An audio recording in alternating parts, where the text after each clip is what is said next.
The following is an exclusive presentation of WI Garden Media, the voice of Garden Talk Radio.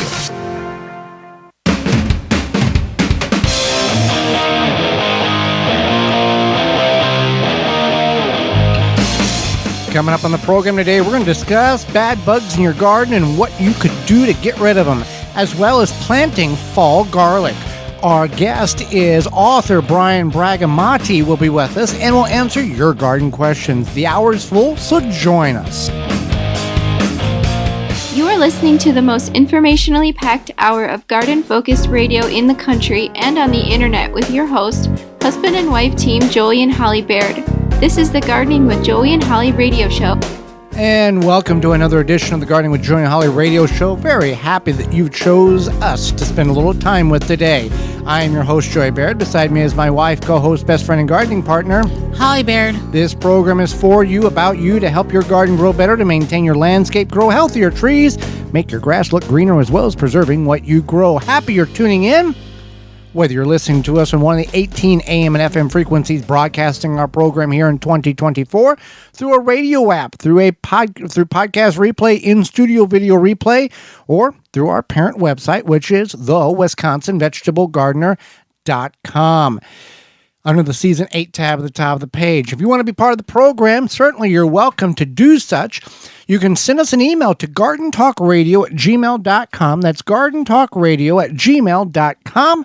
Or you can give us a call, toll-free, coast-to-coast, at 1-800-927-SHOW. That's 1-800-927-7469. If we can't get to you, leave a message. We'll call you back. Before we get in the program, Holly, it's time for this week's Joke of the Week. Okay, ready? Yes, I am. What is the fastest vegetable? Radish, runs, eggplant, cucumber. The runner bean. The runner bean. Uh-huh. Okay. I laughed when I found that joke. Well, that joke is brought to you by Rescue.com. American-made rescue products keep your family, home, and yard protected from pests, insects like wasps, hornets, yellow jackets, flies, ants, and more. Learn more at rescue.com. That's RESCUE.com. So, why don't we talk about some bugs? We talked about good bugs last week. Now we're going to talk about bad bugs. Well, some bad bugs you don't want in your garden, and how to deal with them, I guess, is the best way to go about doing this. So let's start with Japanese beetles. They are a pest or a beetle. They fly around, and they will consume the foliage on your vegetables, pole beans, bush beans, rose plants, raspberries, the whole deal. They're not discriminatory. So there's a couple of ways in which one can go about ridding or getting rid of the problem with the Japanese beetles. One is using Phylum Bio products with Beetle Gone. It can be sprayed directly on your edible plants and has no water toxicity concerns, and application will stop the feeding and the pest will perish. Yeah, so that's beetlegone.com. Now, the other option is you could use a Japanese beetle trap, as we just heard about from Rescue. Yeah, so you can use Japanese beetle traps. These are pheromone traps, and what you want to do is, instead of putting them like in the center of your garden, the problem's on the tree. Let's hang the trap under the tree. Yeah, no, that's an incorrect application of it. So you take it and you put it on the opposite corner, and then that way it'll draw the bad bugs, Japanese beetles, away from the problem area, and then trap them. Trap them in the can in the bag in which is provided for you. Yeah. And so this way, because I know a lot of people are like, oh, I put this this trap in my yard, and it seems like I invited all the beetles in the neighborhood, the Japanese beetles in the neighborhood. And yeah, that might happen, but if you move it away from the problem area, it will help draw the ones that are being a pest from you. It does work if the application is applied and utilized correctly. Yep. So the next one we have is aphids. Aphids are kind of the tick of the garden. They basically suck the lifeblood out of plants. And they are kind of evil. They can reproduce without mating. Within a week, yep. And they just become an infestation quite quickly. So one thing you can do is if you do find a plant or a weed that the aphids are joining together and feasting on, you can leave that weed, because a lot of times they will do that. You don't want to pull it out because then they're going to go somewhere else. Some people will do like a soapy water mixture. That's one option. You just mix a couple drops of dish soap or even like a cast style soap and some water and spray the plants, and that usually does get rid of them. It kind of gums them up, and they don't like that. Well, you can also just spray them with a high power hose, knock them off, and very rarely will they reclimb up the plant in which they were affixed to. You can do that, but if your plant doesn't need, like, if it could be harmful to spray with a hose too. So pressure wash the tomato right out in the street. Yeah, so you just want to neem oil also is a way oil. in which you can use, and you can attract birds to the predator, attract the birds to get them to come into the garden to feast off these bugs. Also, ladybugs are a enemy of the aphid. Mm-hmm. Ladybugs love to eat aphids. What is it, 40 aphids an hour or something like that? It's insane. Yeah. Oh, look at that cute little... Yeah, the cute little ladybug is just eating aphids, bloodthirsty for the aphids. But you don't want to, you could release the ladybugs into your garden if you purchase some, but there's no guarantee they're going to stay, whatever. So I would try something else. Like 50 to 60 aphids per day. That's a lot of aphids.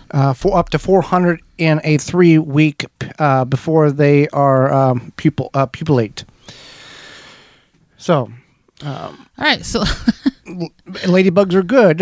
Yeah, they are good. But we would shy away from you buying ladybugs in order to bring them into your yard or your garden. I would agree. Tomato hornworm is a problem in which, explain the symptoms, or if you do not know you have it, these are the signs in which you do.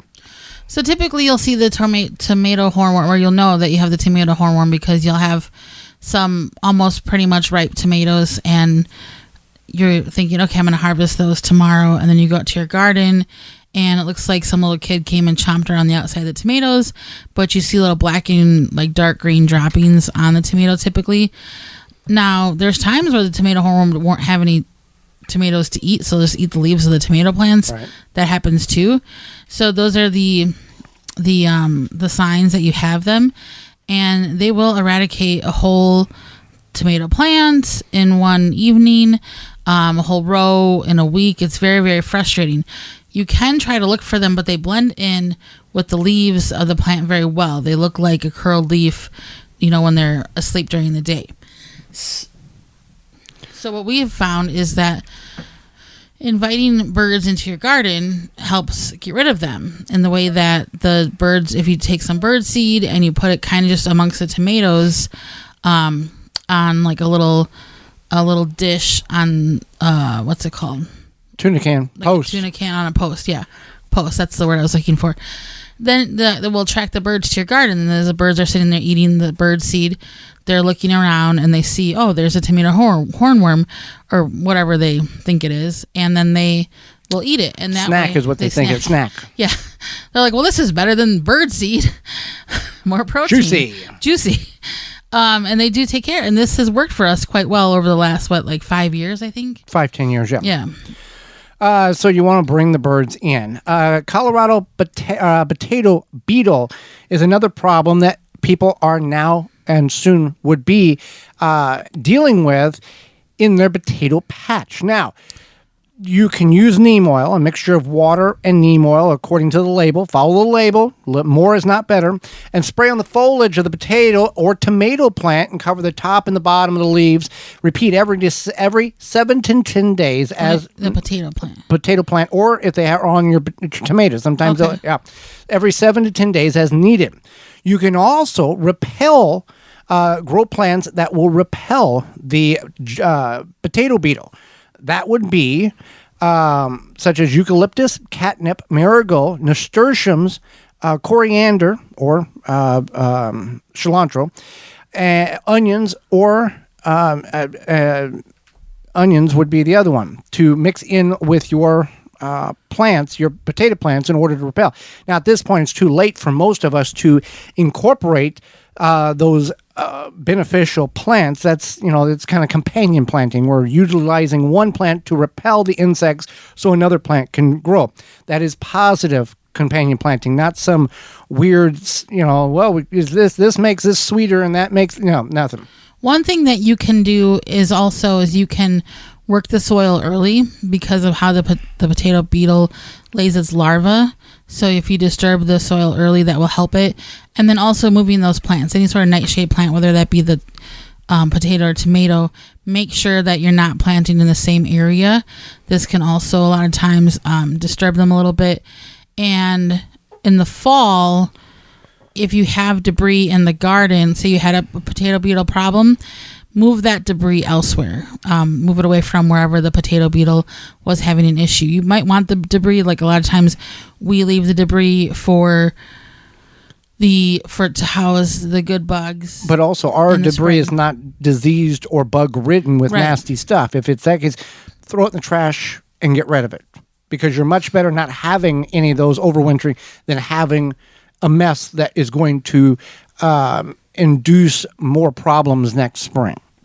Right. And so you do want to live in harmony with your good and bad bugs as much as possible, but getting rid of them is a lot more happier. And sometimes just having to go out to the garden and finding those potato beetles is a solution, unfortunately. Real quickly, squash bug plants that deter squash bugs. Yeah, so there's like bee balm, calendula, catnip, chives, dill, garlic, marigolds, mint, nasturtiums. Nasturtiums. There you go. That one. Yeah. Onions. If you say it fast and quick, nobody knows you said it wrong. Like the Worcestershire sauce. Worcestershire sauce. Onions, oregano, and tansies. So those are some also ideas as well. It will deter those beetles away from. And again, when we say companion planting, you have to do your research on it, because you can type in companion planting charts and you can get 37 charts and 34 of them are different. So you want to look at university extensions. You want to look at reputable sites in which has like we're speaking about, you can plant the dill or the chives or the catnip to deter the squash beetle or the potato beetle or the squash bug, that type of thing. Not that this plant grown next to this plant will make this plant sweeter. That is completely garden myths and clickbait. What is not clickbait is Walton's Incorporated. So we are brought to you today by our sponsor, Walton's Inc. Listen, we know you care about where your food comes from, canning and preserving your fruits and vegetables, freezing, etc. But what about the meat? At Walton's, you can get all the equipment, seasoning, and supplies to make sausage, jerky, and any other meat product your way to your high standards. Do you want to make snack sticks that people will actually like? Walton's created meatgistics.com, an informational site to help you make the best finished product. Walton's even has a full line of their own meat grinders, meat mixers, sausage stuffers, and more to help you go from animal to edible. Walton's everything but the meat. You can use code GROW50, that's GROW50, to save 10% off your orders of $50 or more. Again, waltonsinc.com. When we come back, we're going to speak about how you can grow great, successful garlic that's planted in the fall and harvested in the spring. You're tuned into the Gardening with Joey and Holly radio show. Got a question for Joey and Holly? Send it via email anytime to gardentalkradio@gmail.com. If you could double the life of your raised bed boxes by sealing the wood with a clear, non-toxic wood preservative, would you? Well, now you can with a clear, penetrating product called Internal Wood Stabilizer. It's 100% non-toxic and easy to apply. Seal your untreated wood surfaces, even chicken coops, by spraying on Internal Wood Stabilizer.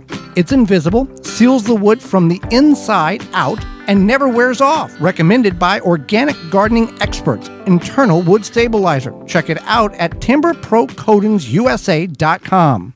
Rootmaker starts your plants off right and keeps them going through harvest. From their seed starting trays with an innovative design that air prunes the roots to their large variety of grow bags, 1 to 60 gallons, their products will provide you the harvest you've never seen before. Visit rootmaker.com. Use coupon code ROOT root24 to save 15% off your order at rootmaker.com. That coupon code is ROOT24 to save 15% off your order at rootmaker.com. Protect your plants from damage with the 3-in-1 Plant Guard and Special Blend Fertilizer. Visit ivorganics.com. Use promo code RADIO10 to save 10% off your order. Pomona's Universal Pectin is a high-quality pectin that gels reliably with low amounts of any sweetener. If you're trying to reduce the amount of sugar in your diet, you'll love Pomona's Universal Pectin. Now you can make healthy homemade jams and jellies sweetened to your taste. You can use sugar or honey to sweeten. Pomona's Universal Pectin keeps indefinitely when stored in an airtight container. Easy to use, versatile, and comes with directions and recipes in every box. Find out more and where to buy at PomonaPectin.com. Also available at natural food stores and online. Water supply tanks provide BPA-free, long-term, safe storage for drinking water. From 35 to 1,500-gallon tanks, Water Supply Tanks has you covered.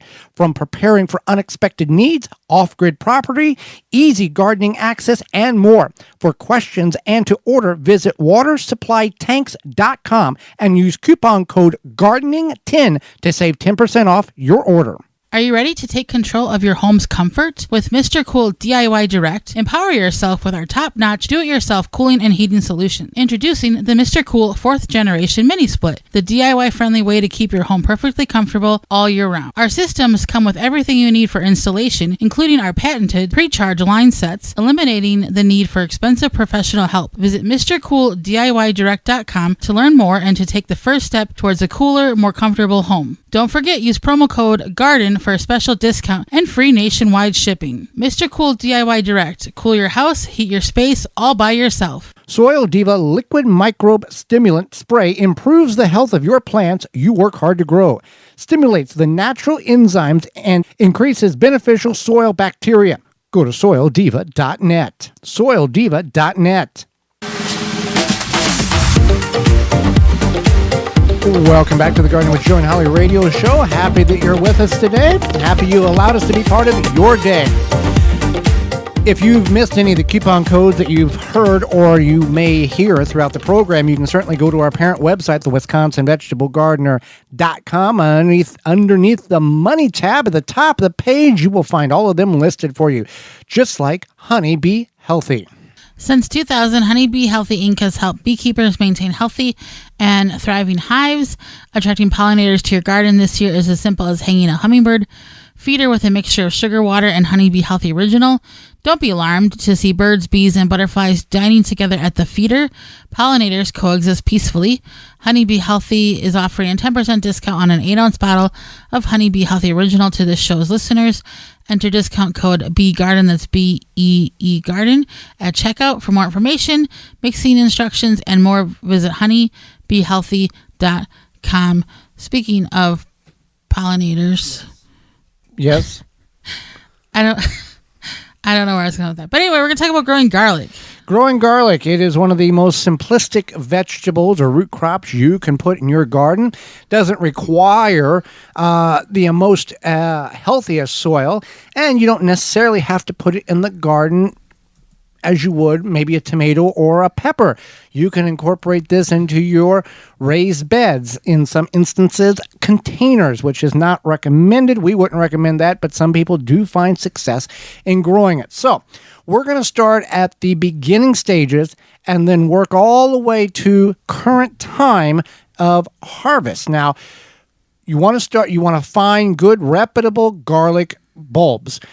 Preferably you can get it from jungseed.com, Jung seed.com. You can get it from your farmer's market, local source. You don't want to buy garlic that is from the grocery store because you don't know where it's sourced from. You don't know if it's, overseas, generic, whatever the case is. And you sometimes don't know if it's hardneck or softneck. Now, softneck is more successfully grown in the southern portions of the United States, hardneck, northern portions, but there are some very successful softneck growing applications in the northern portions. So you want to find your garlic source. then about 48 hours before you start, you're going to put it in the ground. You want to bust open the bulb to find the largest cloves. And I'm not saying you have to discard the tiny ones, but the larger the clove, the larger the bulb will be when you harvest it the following spring. So let's talk about planting it. Yeah, so what you want to do is once you plant it, or when you're ready to plant it, you're going to plant it about 2 to 3 times its depth. So most garlic cloves are about 1 inch high, so you want to put it about 2 to 3 inches or so in the soil. And then you space it about 1 foot apart. Now plant and row. Yeah. So you want to make sure it's basically 1 per square foot. Mm-hmm. And you want to make sure that you are using well-draining, fertile soil. It is a root crop, so it's going to need it needs the well-draining. But it will grow in kind of crummy soil. Yeah, it will. It's I don't know. I always say that garlic is stupid easy to grow, and I really think it is, because you just kind of set it and forget it, plant it and forget it. And as Joey had mentioned, did you mention the time frame? No. 30 days before your first hard freeze. So for us here in zone 6A. Yes. 6A, thank you. Our zone changed. Some other people's did too.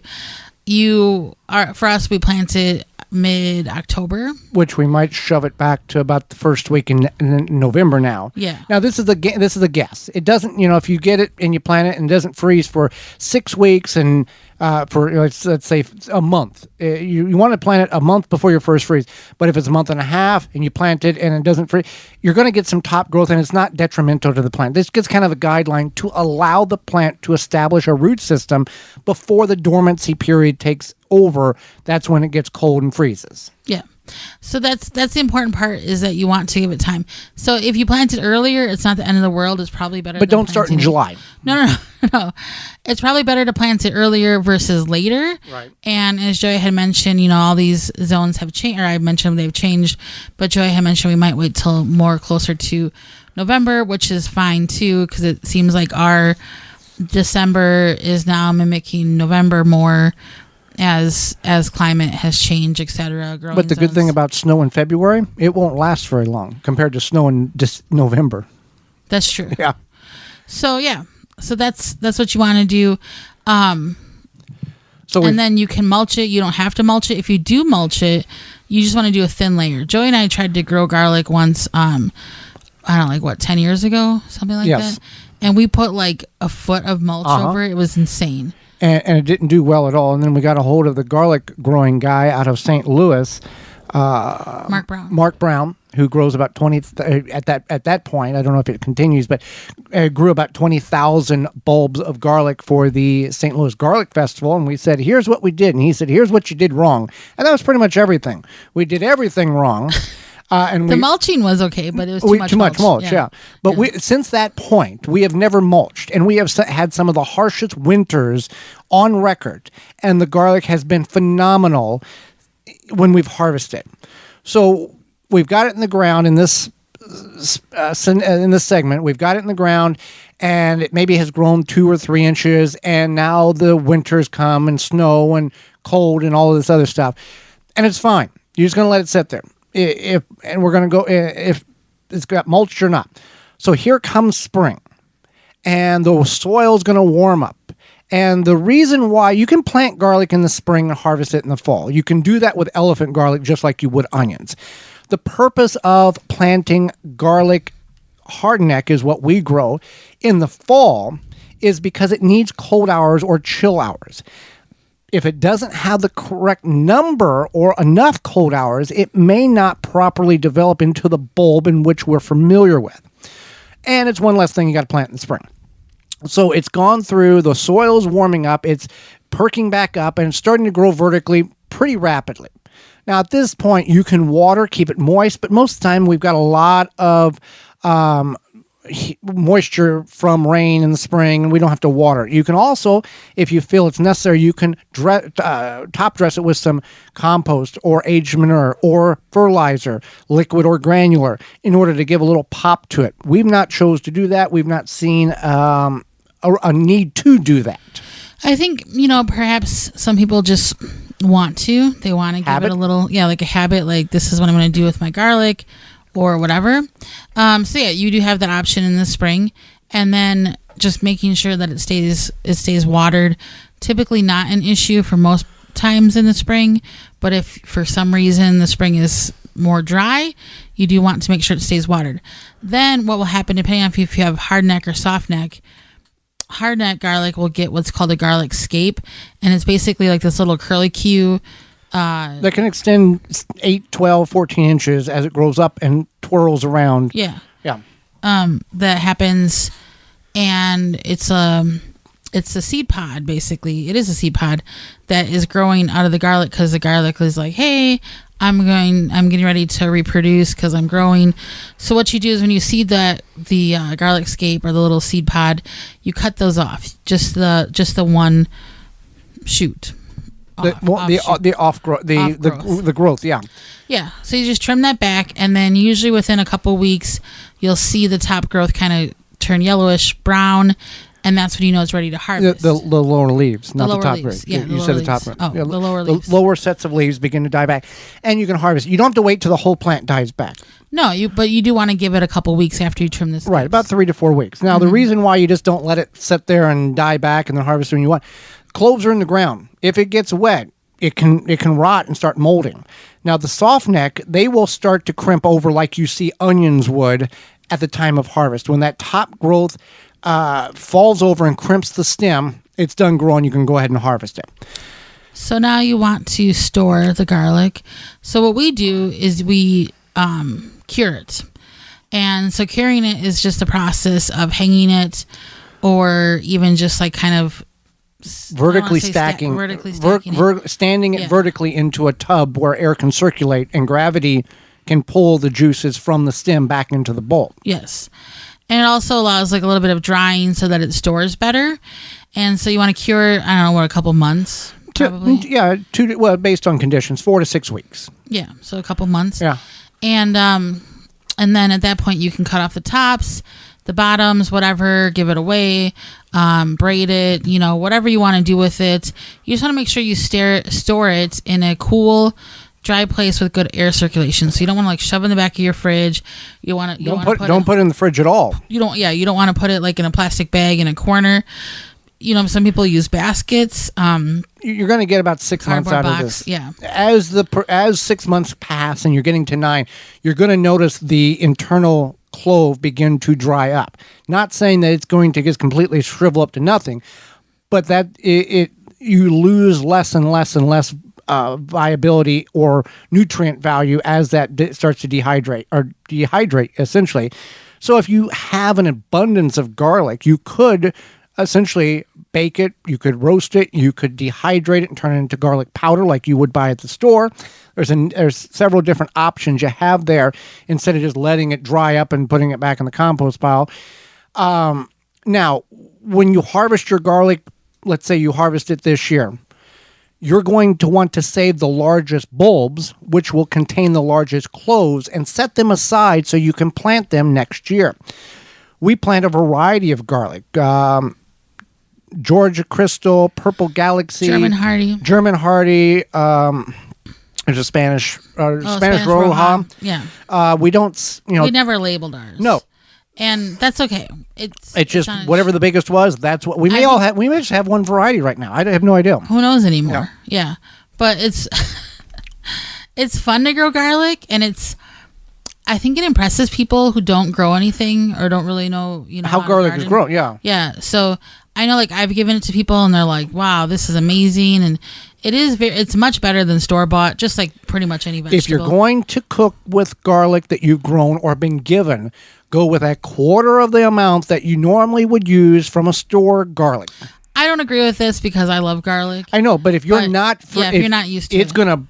blow your socks off. Yeah, the fragrance, the aroma, it's going to be overpowering. Yeah. Well, you can always add more. You can't take it away if you've over garlicked yourself. This is true. Real quick on the garlic scapes, what can one do with these scapes once they've harvested? It's not just a throwaway product. It is a usable item that it's an additional crop the plant gives on the hard neck. Yeah, so you can add them. They're almost like chives in a way, but like garlicky chives. I know you can add them to stir fries, you can grill them, you can chop them up fine and put them in pasta, etc. They're just basically like little garlicky chives. Yeah, you can make pesto, eggs, but maybe. boy, it's a strong pesto. It's a strong pesto. So if you've got questions on how you should be growing garlic in your neck of the woods, send us an email, gardentalkradio@gmail.com, and we will help you out with your growing situation. Well, summer is here, it's in full swing, and the Japanese beetles are already wreaking havoc on many of our gardens, Holly. Yeah, well, if you're looking to successfully control beetles without damaging the environment, look no further than Beetle Gone from Phylum Bioproducts. Derived from a naturally occurring soil bacteria, Beetle Gone is the only organic solution that successfully controls beetle invaders. Just mix powder with water and spray on your plants. Once ingested, the targeted pest will stop feeding and die. And since it's an organic BT product, it's a great choice to use on your fruits and veggies in addition to your ornamental flowers and trees. Not only does Beetle Gone work, but the best part about it is safe to use around beneficial insects such as bees, ladybugs, and butterflies, and has no water toxicity. That's Beetle Gone from PhylumBioproducts.com. So BeetleGone.com is the location. And you want to know and see all their other products? Go to PhylumBioproducts.com. That's PhylLLOM Bioproducts.com. When we return, homesteader and author Brian Brigantti will be with us. You're tuned into the Gardening with Joey and Holly radio show. Have a garden question? Give Joey and Holly a call now or anytime 24/7. Just dial 1-800-927-SHOW.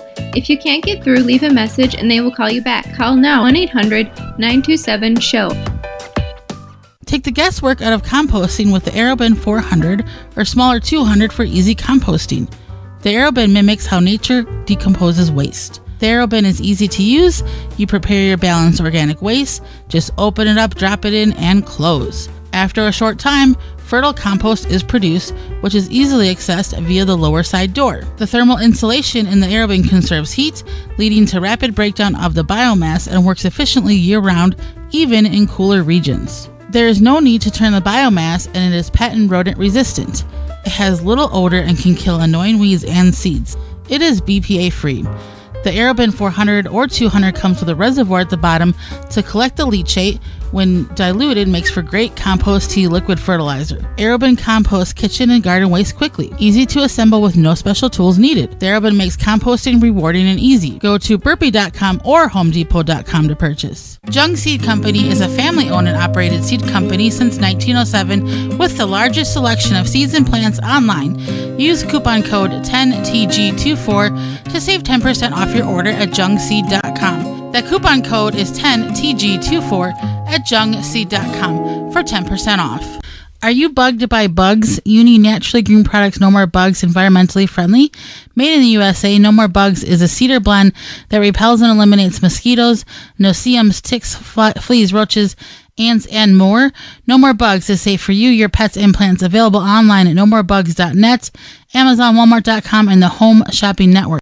Blue Ribbon Organics, providing locally made organic compost and soil blends for gardeners, farms, landscaping, and more. To find our products nearest you, visit blueribbonorganics.com. Happy 65th anniversary to David J. Frank, Southeastern Wisconsin's leading landscape company. Their award-winning services include everything from lawn care, landscape maintenance, design, construction, renovation, irrigation, sustainability, and more. Big or small, let the experts at David J. Frank handle the hard work for you. Find out more at davidjfrank.com. Your mosquito frustrations are over. Now with Mega Catch, suitable for residential and commercial use. Mega Catch mosquito traps produce a vast array of mosquito-attracted stimuli, including safe CO2, and can attract mosquitoes and other biting insects up to 150 feet away. Easy to use and set up.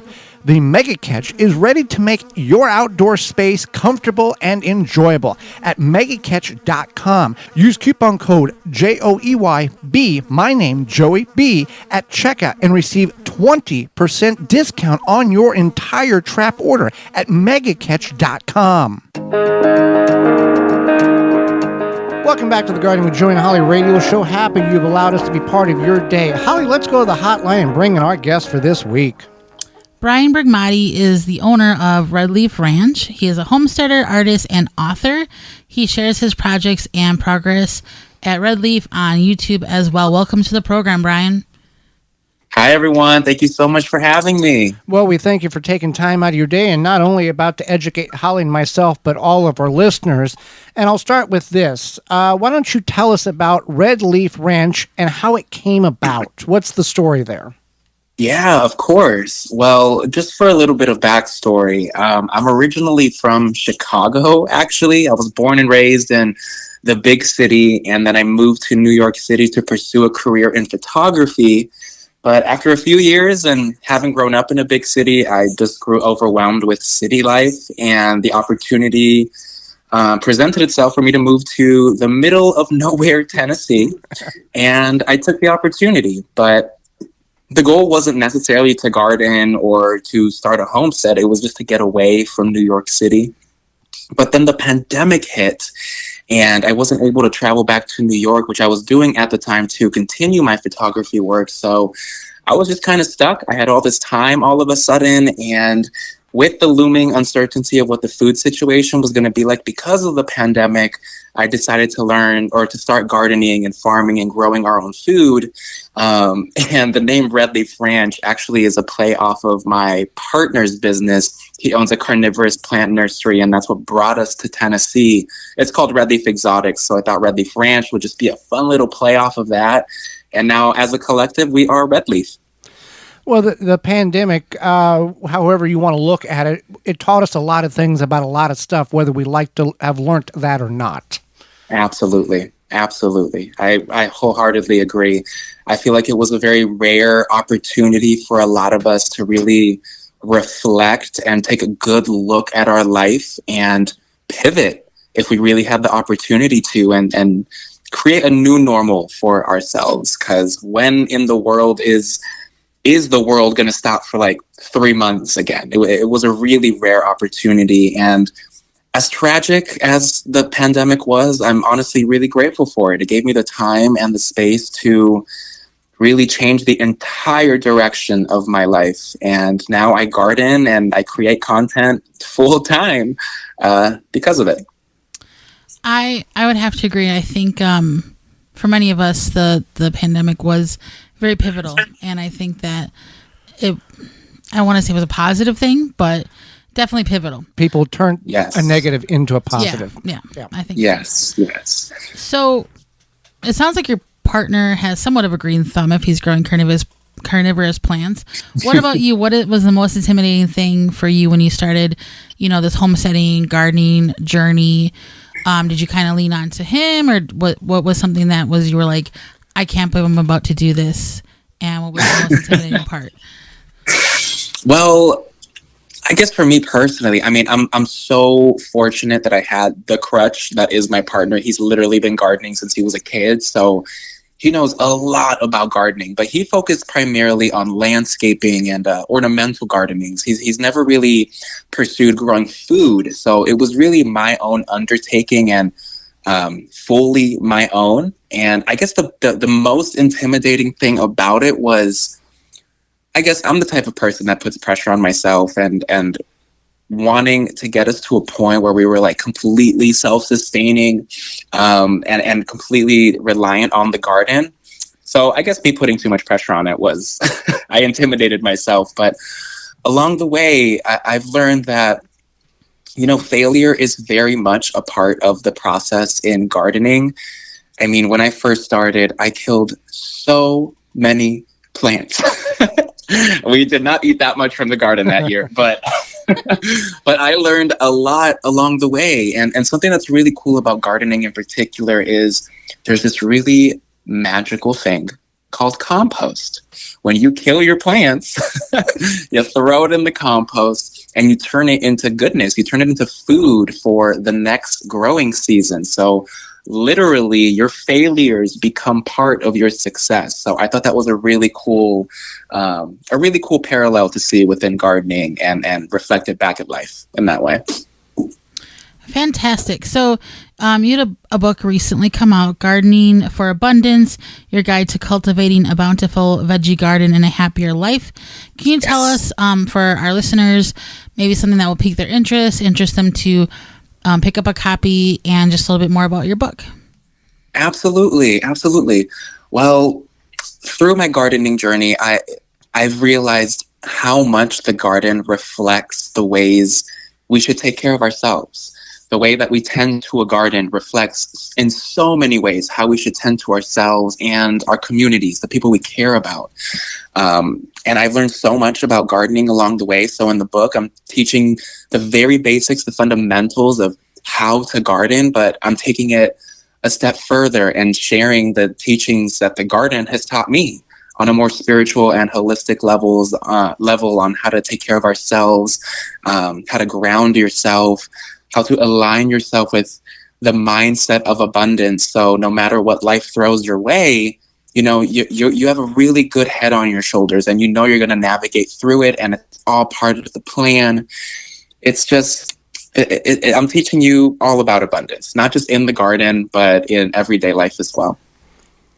Well, and there's different types of people. There's people that, well, okay, I'm just going to go work 40 hours, come home and do my thing. And there's people such as you that you create your own destiny. You've got to drive where, failure happens, but failure can only happen so much, because I got to make this thing work, because it's me and nobody else I can rely on. Absolutely. I've always been that way. If you are unsatisfied with your life, it is honestly your responsibility to change it, to make it be the way that you want your life to be. You have to take action. And the garden is a great reflection of that, because if you do not take action, you will not get a good harvest. Right. And the mindset of our past generations, well, this is the way it's always been. You go and you have this kind of job as a real job, and you do that, and you come home and you just deal with it, whether you like it or not. Those days are over.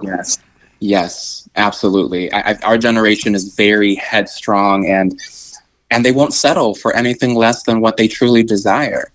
And we live in such a fascinating time, such a unique time in our history, where thanks to technology and social media and the internet, you can create literally whatever life you want for yourself.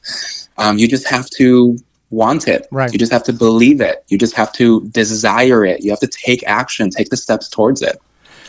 Well, let's talk about your homesteading journey here. What is something that you are looking most forward to in your journey? Maybe this year or 5 years down the road. What's the thing you look forward most to it? Honestly,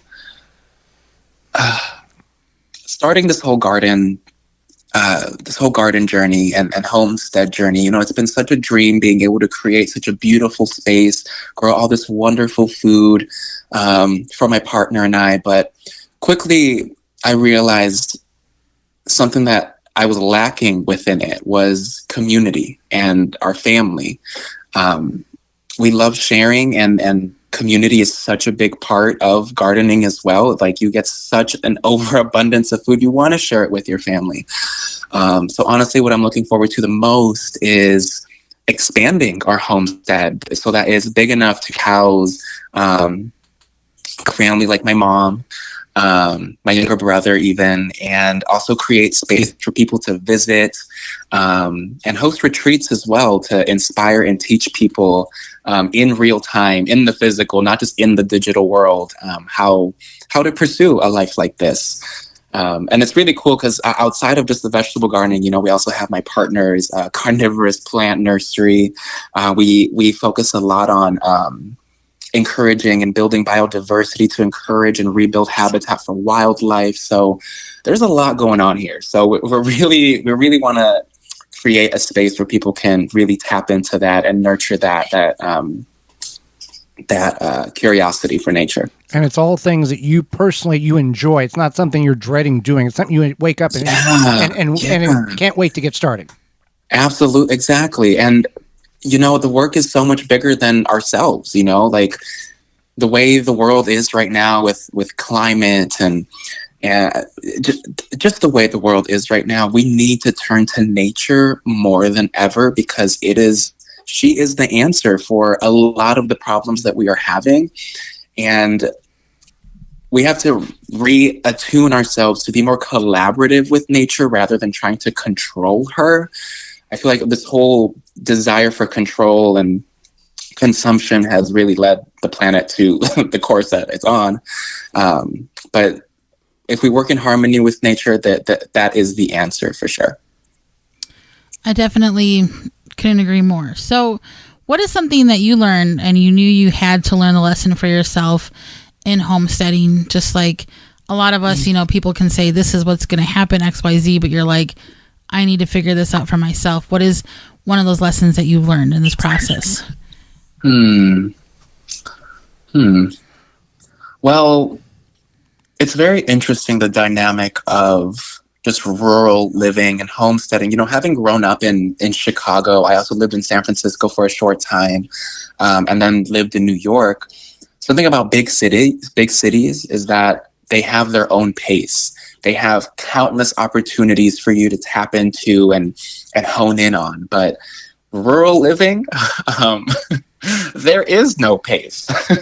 You really have to create it for yourself. And when embarking on the homestead journey, you quickly realize, especially if you want to start an edible garden or taking care of animals, or building a business off of it, all of it is dependent on you, your drive, your motivation. So I guess learning how to be more responsible was the biggest lesson. Like literally everything depends on you on a homestead. And that can be very overwhelming, or very daunting to some, but there is a beauty in that because you are in complete control of everything that's happening. Everything that happens is literally of your own creation. And that's something really special. And for people who have lived in the city like you have and go to that rural area, you experience a silence that you have never experienced before. Oh my gosh, yeah.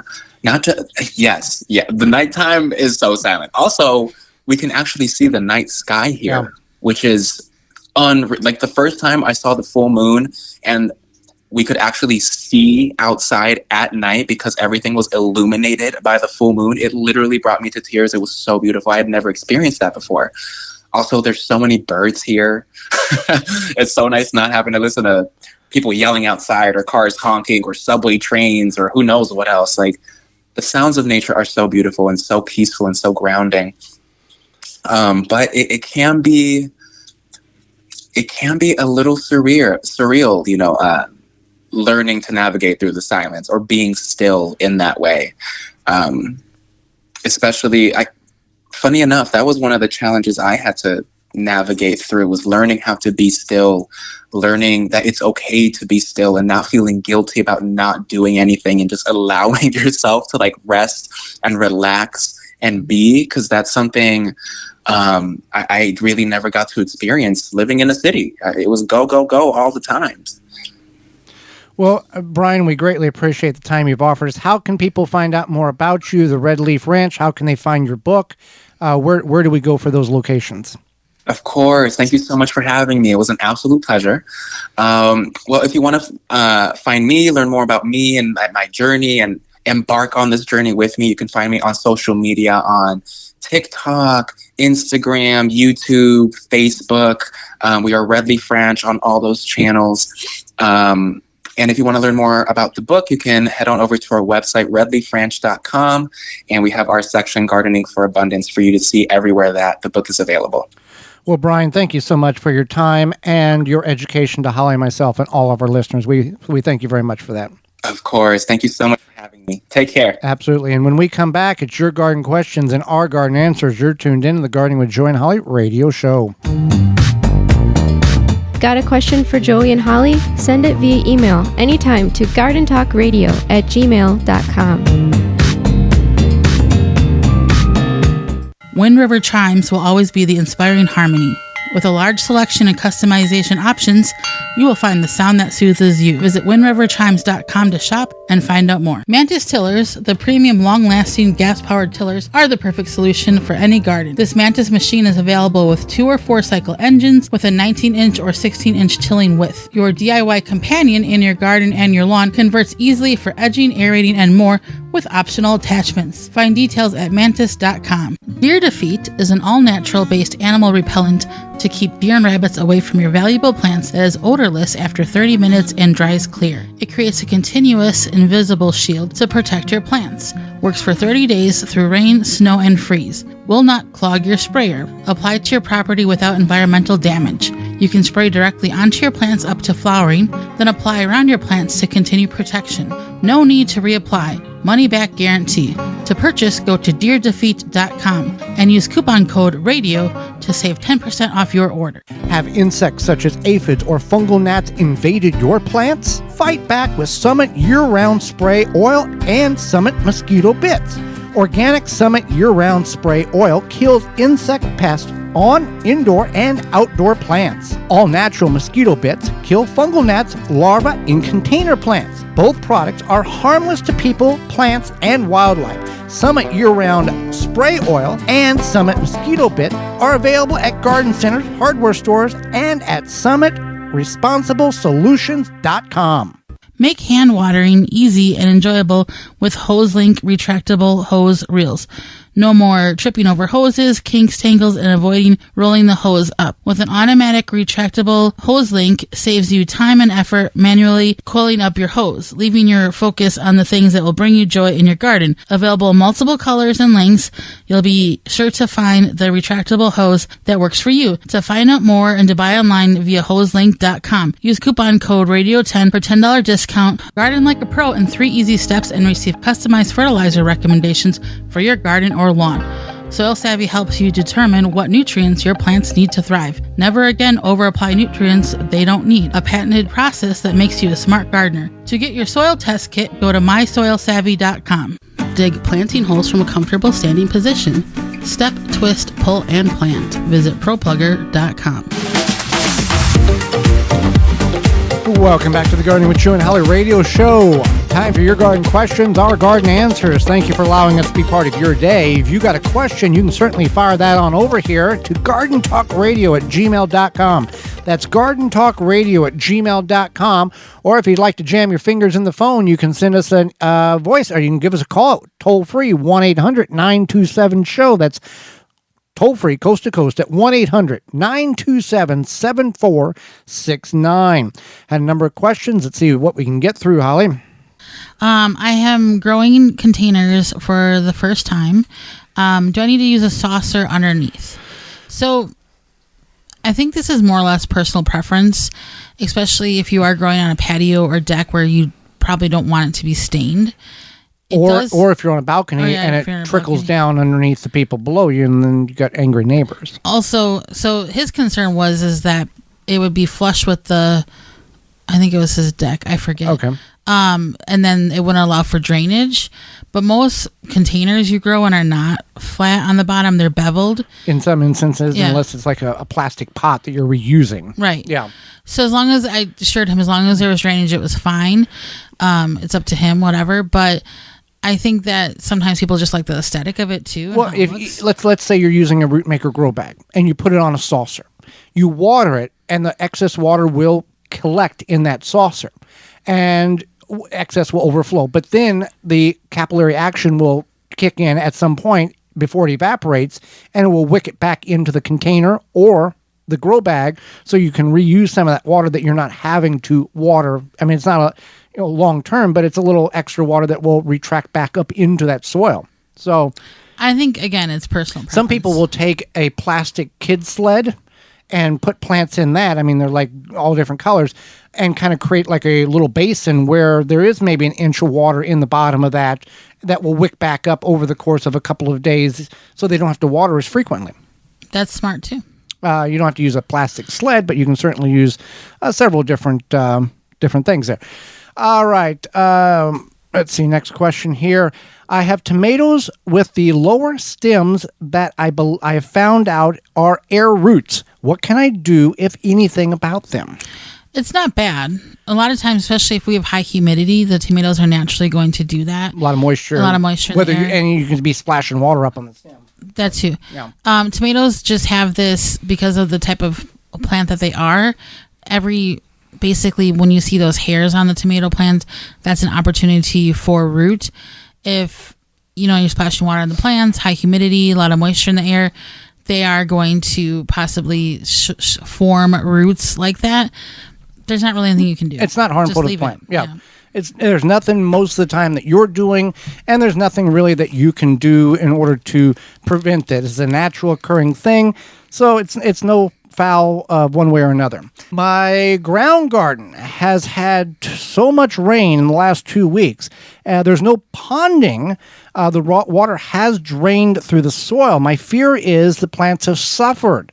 Is there anything I can do to help my plants out? Well, it's good that there's no pooling or puddling. That's good. There's good drainage. That would be, that means you have good drainage. If there's no pooling or puddling, I wouldn't worry about it. You could mulch. Mulching will help, as it will hold or retain some of that moisture to prevent it from going into the soil. Now, we're going to focus on ground garden here, because containers and raised beds, totally different animal when there's too much water and it's leaching out the nutrients. Ground garden, you're going to see the effects, if there is negative effects on your plants, about 7 to 14 days. If it's going to start to turn yellowing, if there is too much water, or if there's puddling or ponding, it's going to prevent the oxygen in the soil from getting to the plant, and it will basically suffocate the plant. You're going to get a yellow plant. In this application, there is not any puddling or ponding, so it appears that it will not long-term harm the plant. Again, yellowing, it would be the lack of nitrogen and or lack of oxygen to the plant, because the roots are submerged and cannot breathe. So there's not much you can do. 14 days, they'll come out of it. There are ways people will put tarps or stuff over top of it to shed the water off. I don't think there's a lot to, I mean, there's some people that's gotten 4 or 5 inches of rain in 3 days. Right. This is just part of people will often, this is one of these things where straw bale gardening is a way to go about doing it, because the bale never gets submerged. It only absorbs the moisture it needs, and it repels the rest. So you would always be above ground, and no matter how much rain you got, unless you were getting feet and feet of rain, your straw bale is always going to be adequately moisturized, and the plants are always going to have the sufficient amount of nutrients, because the bale is breaking down the in the conditioning process. It created the humus that it needed in order to supply the plant with the nutrients. Right. So, as Joey mentioned, the straw bale, I think the mulch, straw. Proper drainage. Make sure that if you are in the position where you have pooling and ponding, that you figure out how to create ditches and or waterways in your garden to shed that water away, no matter how much water you get. If that is not an issue, not an opportunity there, build the garden up. Bring material up so you are higher than ground grade, so the water will always shed away from the garden. It will absorb, yes, but amounts of water like some people are getting, it will run away, almost like your garden's on a... With that being said, we are out of time, and it's time for what we learned today. Do you know what you learned today? I learned that potato beetles, we don't have this issue, but if you disturb the soil early in the spring, it seems like this helps with a lot of things, not just the potato beetles, but the tomato hornworm as well. No, the squash vine borer. But that's a whole other topic. But I think just knowing that if you kind of disturb the soil a little bit in the beginning of the year could be helpful. I learned that what carnivorous plants were. I did not aware of that. Holly informed me of that. I figured it was the plants that ate things, but sometimes you got to be refrained. And I want one. You want one, yeah. Yes. And I'll have to help get your finger out of it when you put your... Oh, what happens if it bites you? That's no. Also that Brian lived our guest from all of these big cities, and then wound up in Nowheresville in Tennessee, in the middle of nowhere country, and had to basically relearn how to live in a way that he never imagined he would need to, because of the silence and the nature. Yeah. going from what they call the concrete, city or concrete jungle to the actual nature of nature. I think that's amazing. What we learned today is brought to you by Honey Bee Healthy. Whether you're a gardener, a bee hobbyist, or professional beekeeper, Honey Bee Healthy Inc. has the products to help you maintain a healthy hive and thriving garden. For more information on how to use Honey Bee Healthy in your garden, visit honeybeehealthy.com. Tune in next week to the program where we'll be discussing gardening in your own body. Regardless of your size, you can garden, and we'll talk about that, as well as farmers markets. And our guest is author Margaret Ann Kelly will be with us. So until next week, for Holly Baird, I'm Joy Baird, and we will see you in the garden.